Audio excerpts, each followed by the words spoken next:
السلام علیکم۔ آج کی کہانی میری محبت۔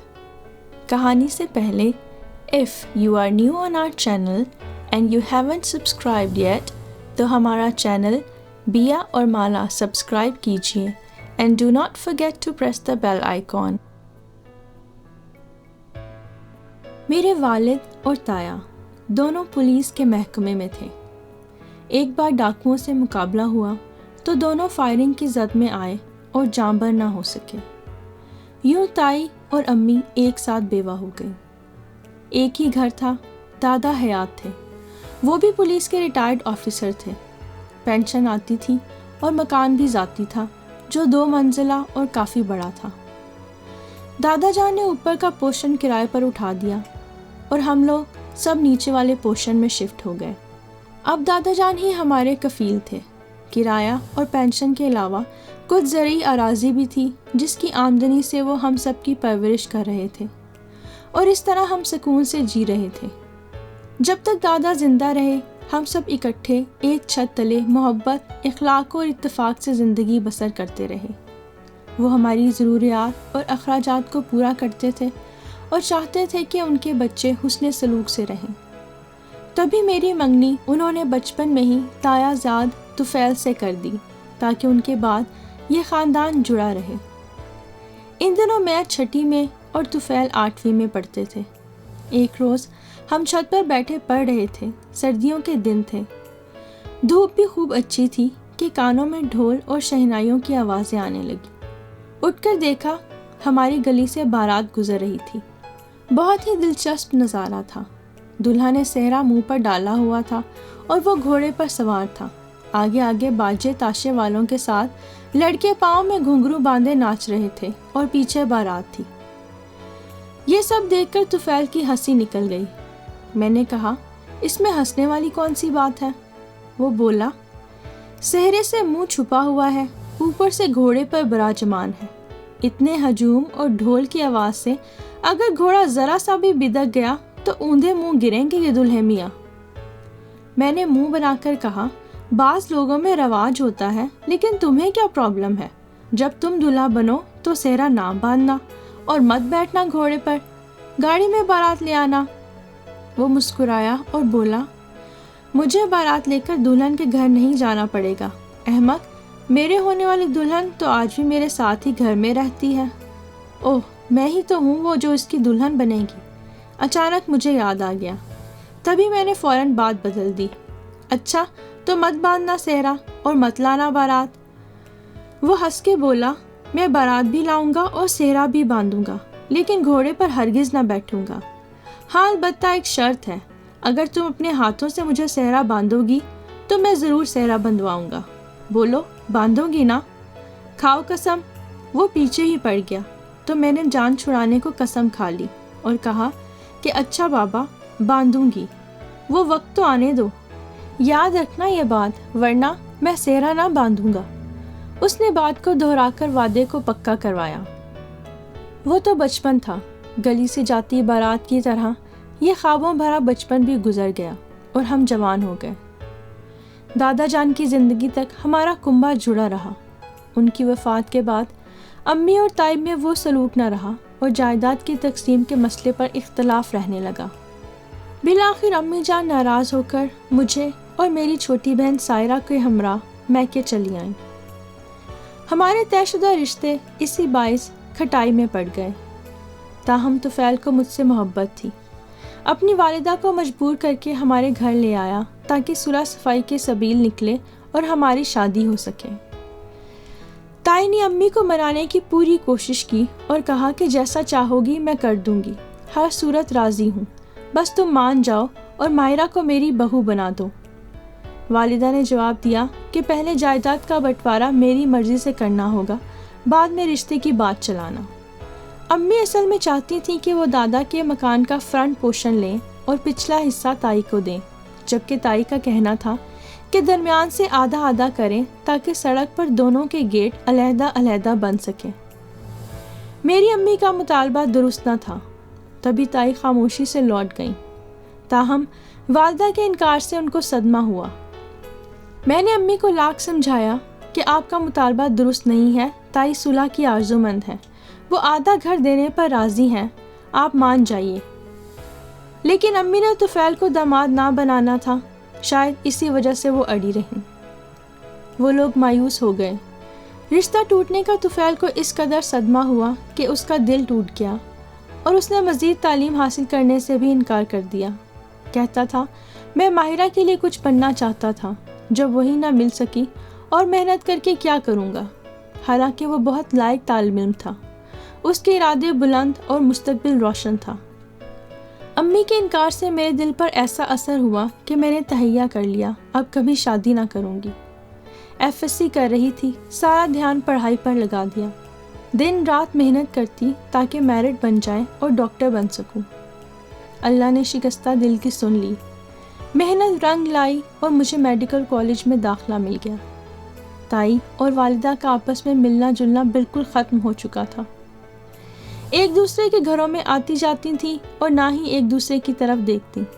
لیکن تایا کی بیٹی صاحبہ سے میری بچپن سے گہری دوستی تھی اور اب تک وہی محبت دل میں جاگزین تھی جو پہلے ہوا کرتی تھی، کیونکہ ہم بچوں کا آپس میں کوئی جھگڑا اور اختلاف نہیں تھا۔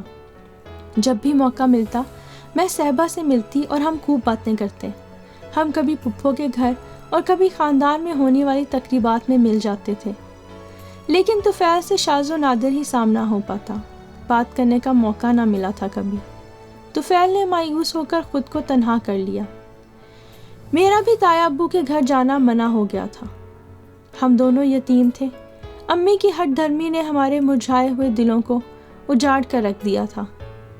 ایک دن صاحبہ ہمارے گھر آئی، کہنے لگی ماہرہ طفیل دبئی جا رہا ہے، اسے وہاں ملازمت مل گئی ہے، اس نے مجھے تمہارے پاس بھیجا ہے، امی سے چوری چھپے آئی ہوں، پلیز ماہرہ میری بات مان لو، طفیل نے کہا ہے کہ جانے سے پہلے اس سے ایک بار مل لو۔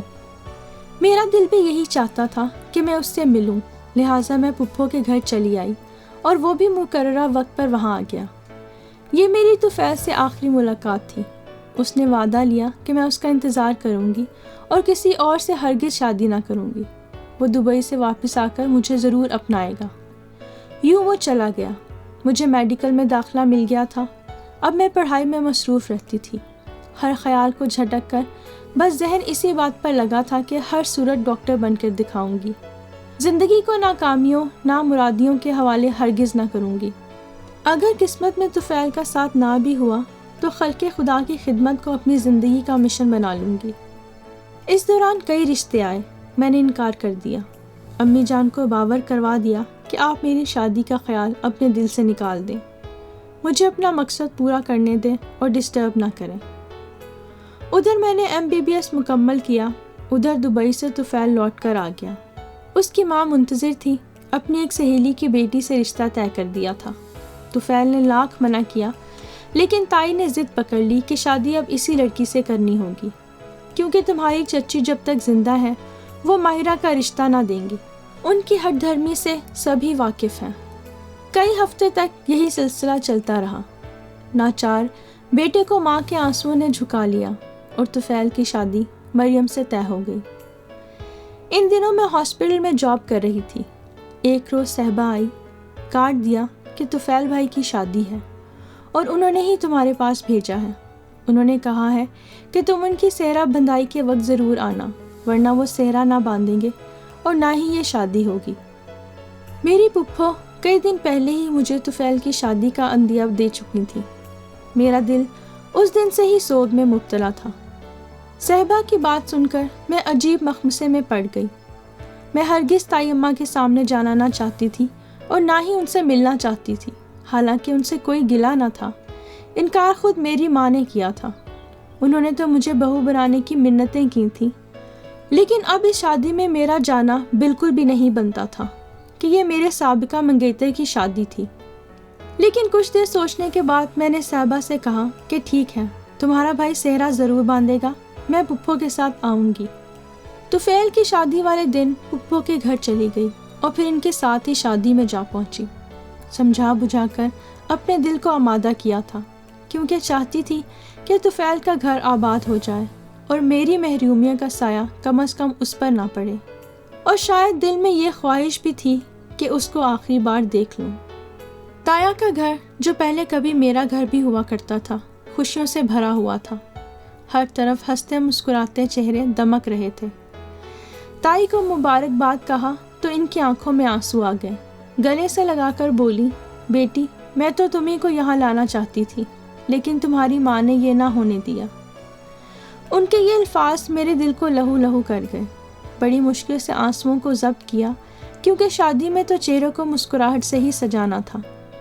جب طفیل سے سامنا ہوا، دل پر قیامت گزر گئی۔ وہ دلہے کے روپ میں میرے سامنے تھا، لیکن کسی اور کا دلہا۔ اس کی نظریں مجھ کو کھانے لگی اور میں ادھر ادھر منہ چھپانے لگی۔ صحبا صحرا لیے کھڑی تھی۔ طفیل نے مجھ سے صحرا مانگا اور میں نے قسم پوری کرنے کو صحرا اٹھا کر اس کو دے دیا۔ اس نے سر جھکایا اور صحرا مجھ سے بندھوا لیا۔ اس کے بعد وہ خاموشی سے مردانے میں چلا گیا، جہاں رسم نکاح کو عزیز و قارب جمع تھے، لیکن وہ صحرا اندر سے ہی باندھ کر وہاں پہنچا اور پھر نکاح کی تیاریاں ہونے لگی۔ یوں وہ پل بھر بعد کسی اور کا ہو گیا۔ گھر آئی تو ٹوٹ پھوٹ چکی تھی۔ دامن میں جو تھا آج سب تایا ابو کے در پر ڈال کر آ گئی تھی، اور اب تہی دست و دامن خالی تھی۔ رات بھر روتی رہی، صبح ہاسپٹل نہ جا سکی۔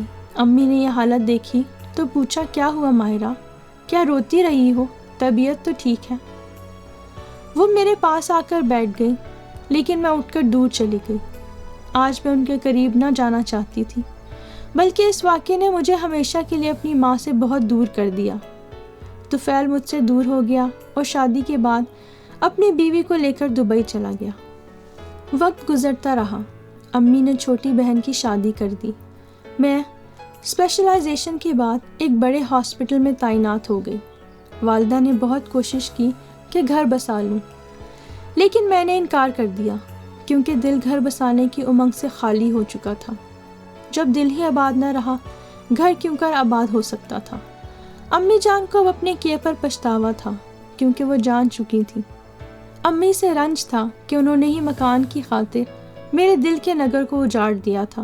تائی نے ہمارے حصے کی قیمت سے بڑھ کر رقم دے کر سارا مکان لے لیا۔ امی نے بھی ان سے منہ مانگی قیمت لی تھی، لیکن روپیہ ہی تو سب کچھ نہیں ہوتا۔ اب ان کے پاس روپیہ تو تھا، لیکن وہ خوب جان گئی تھی کہ میں نے شادی نہ کرنے کی کیوں قسم کھائی ہے۔ طفیل دبئی میں بہت اچھا کما رہا تھا، جبکہ میں دن رات اپنی جاب میں مصروف رہتی تھی۔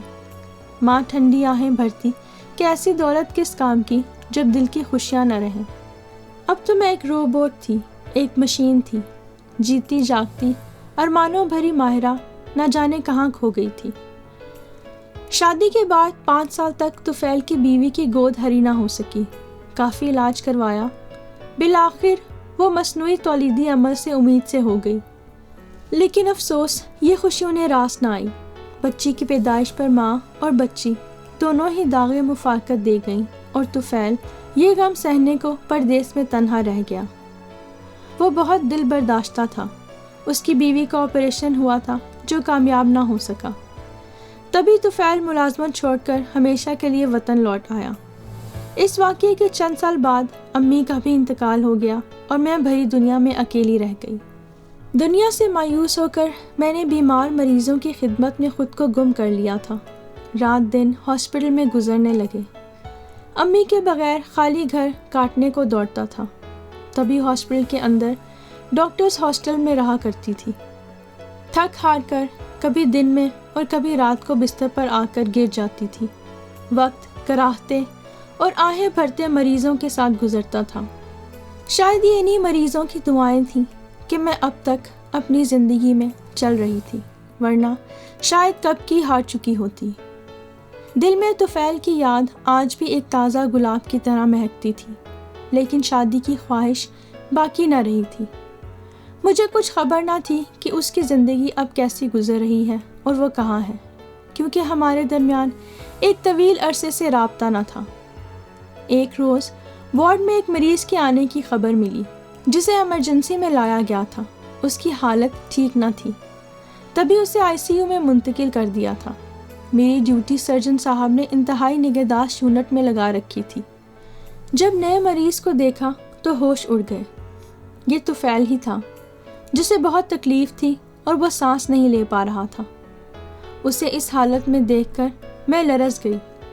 جو بن سکا اپنے کانپتے ہاتھوں سے کیا اور بہت توجہ سے علاج ہوا۔ اسے ہوش آ گیا۔ وہ مجھے سامنے دیکھ کر خوشی اور حیرت کے ملے جلے جذبات میں ڈوب گیا۔ ہم تقریباً 15 برس بعد ایک دوسرے کو دیکھ رہے تھے۔ میں اب 38 سال کی ہو چکی تھی اور طفیل لگ بھگ 40 کا ہوگا۔ یہ ملاقات اس کے لیے ایک نئی زندگی کی نوید بن گئی۔ چند دنوں میں ہی وہ ٹھیک ہو گیا۔ ہم پھر سے ملنے لگے۔ اس نے بتایا کہ اس کی بیوی آپریشن کے بعد جان ہار گئی اور اب وہ تنہا ہے، اور اس تنہائی کے عارضے نے اسے دمے کا مریض بنا دیا تھا۔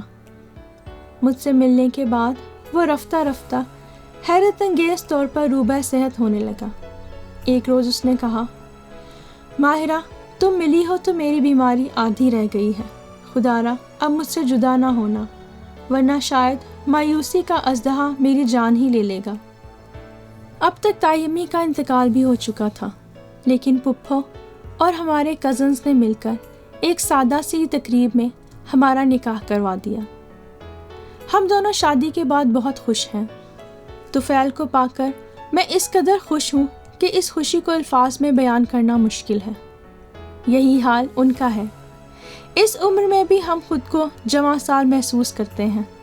یہ سچ ہے کہ شادی صرف جوانی کے جذبات کو بہلانے کے لیے نہیں کی جاتی، بلکہ سچی رفاقت کے لیے کی جاتی ہے، اور اسی کا نام محبت ہے۔